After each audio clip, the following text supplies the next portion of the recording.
ಅಲ್ಲಿ ಸಂಖ್ಯೆ ಅವ್ರ ಎಣ್ಣೆ ಸಂಖ್ಯೆ ಕೇವಲ 3. ನಮ್ಮದು 10 ಕಾಂಗ್ರೆಸ್, 35 BJP, 10 ಪಕ್ಷೇತರ ಇದ್ದಾರೆ. ಇದು ಒಂದು ಸುವರ್ಣ ಕಾಲ ಅಂದರೆ ನಾವು ಭಾವಿಸಿದ್ವಿ. ಅದಕ್ಕೆ ಮಾರ್ಚ್ 26ರಿಂದ ನಾವು ಹೋರಾಟ 20 ಸಂಘಟನೆ ಅವರು ಸತತ ಮಾಡ್ಕೊತ ಬಂದರು. 2 ಮೀಟಿಂಗ್ ಅವ್ರು ಮಿಸ್ ಮಾಡಿದರು. ಒಂದು ಏಪ್ರಿಲ್ 18, ಮೇ 13 ದೊಡ್ಡ ಪ್ರಮಾಣ ಪ್ರತಿಭಟನೆ ಆದರೂ ಸಹಿತ ಸುಪ್ರೀಂ ಕೋರ್ಟ್ನ ಕೇಸ್ ಐತಿ ಮಾಡಕ್ಕೆ ಹೋಗೋದು ಅಂತೇಳಿ ಉಪಮಹಾಪೌರರು ಅನೇಕ ಸಲ ಹೇಳಿದರು. ಕಡೆಗೆ ಮೋಹನ್ ಕಾತರ್ಕಿ ಅವರಿಂದ ಲಿಖಿತವಾಗಿ ನಾವು ಒಂದು ಒಪಿನಿಯನ್ ತರಿಸಿದ್ವಿ ದಿಲ್ಲಿಯಿಂದ. ಯಾಕಂದ್ರೆ ನಮ್ಮ ವಿಧಾನಮಂಡಲದೊಳಗೆ ಅನೇಕ ಸಲ ನಿರ್ಣಯ ಪಾಸ್ ನಡೆಯುವಾದ ಮಹಾಜನ ವರದಿ ಅಂತಿಮ ಮಾತು 106 ಸಲ BJP ಇದ್ದಾಗ ಆಗೈತಿ, ಕಾಂಗ್ರೆಸ್ ಇದ್ದಾಗ ಆಗೈತಿ. ಮತ್ತು ಅದಕ್ಕೇನು ನಿರ್ಣಯ ಪಾಸ್ ಮಾಡಲಿಕ್ಕೆ ಯಾವುದೇ ಕಾನೂನು ತೊಡಕಿಲ್ಲ ಅಂತೇಳಿ ಮೋಹನ್ ಕಾತರ್ಕಿ ಅವರು ಲಿಖಿತವಾಗಿ ದಿಲ್ಲಿ ಹೆಸರು ನಿನ್ನೆ ರಾತ್ರಿ ಮತ್ತೆ ಮಾತಾಡಿದ್ರು. ಇದು ಹಠಮಾರಿತನ ಧೋರಣೆ ಎಲ್ಲಿವರೆಗೆ ಹೋಗಿತ್ತಂದ್ರೆ ಅವ್ರದ್ದು ನಾವು ಮಾಡೋದಿಲ್ಲ. ಸರ್ಕಾರಕ್ಕೆ ನಾವು ಬರಿತೀವಿ, UD ಸೆಕ್ರೆಟರಿ ಬರಿತೀವಿ, ಅವ್ರ ಒಪಿನಿಯನ್ ಕೇಳ್ತೀವಿ ಅಂತ ಒಂದು ನಿರ್ಣಯ ಪಾಸ್ ಮಾಡಿದ್ದಾರೆ ಮೇ 13. ಇದು ಪೊಲಿಟಿಕಲ್ ಇಶ್ಯೂ, ಇದು ಯಾವುದೋ ಒಂದು ಟೆಂಡರ್ ಸ್ಕೀಮುದಲ್ಲ.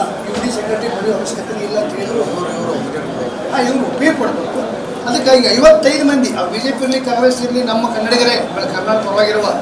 ಆದ್ದರಿಂದ ಈಗೇನೇ ಎಲ್ಲಿವರೆಗೆ ಹೋಗ್ತಿದ್ರೆ 75 ದಿವಸ ಆಯ್ತು ನಾವು ಚಳವಳಿ ನಡೆಸಿ ಒಂದು ಲೈನ್ ಬೆಳಗಾವಿ ಕರ್ನಾಟಕದ ಭಾಷೆ. ಅದರಿಂದ ಏನು ಆಕಾಶದಿಂದ ಹರಿದುಬಿಡೋದಿಲ್ಲ.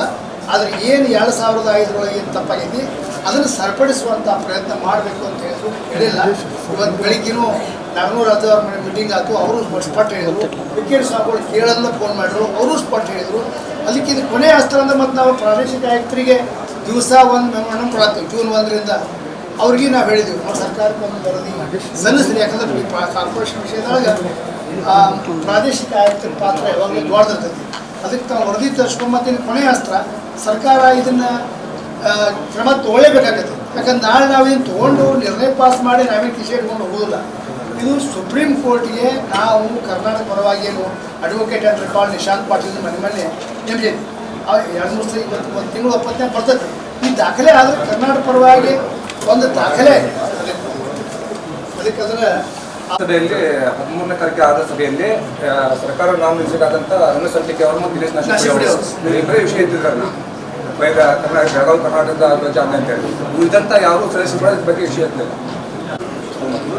ಅದಕ್ಕೆ ನಮ್ಮಲ್ಲಿ ಲೀಗಲ್ ಅಡ್ವೈಸರಿ ಅಂತ ಇದು ಕೋರ್ಟ್ನಾಗ ವಿಷಯ ಐತಿ, ಕೋರ್ಟ್ನಾಗ ಸುಮಾರು ಬರೋದಿಲ್ಲ ನಾವು ಭಾಳ ಗಲಾಟೆ ಚಾಲು ಆಗುತ್ತಾರೆ. ಇಲ್ಲ ನಾವು ಸರ್ಕಾರಕ್ಕೆ ಇದ್ರ ಬಗ್ಗೆ ಒಂದು ಲೆಟರ್ ಬೇಕಿವಿ.